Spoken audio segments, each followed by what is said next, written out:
Hello, I'm Katarina. Welcome to my world. In this video, I will make basic quilling flowers for beginners. Easy to make. I use paper strips 160 GSM 3 millimeters, scissors, stick for quilling, pincet, and white glue, PVAC glue. To make this flower, I use loose coil technique. By the way, to quill the paper strip, you can use anything at home, like toothpick or screwdriver. There's no reason for you for not quilling because you don't have any quilling tools. You can use any paper, anything at home. If you have anything to ask, feel free to write comment below. Happy watching!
Ta-da!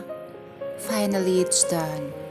I think it's easy for you to follow.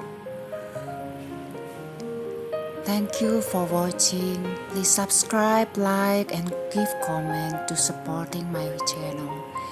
See you on my next video and have a nice day.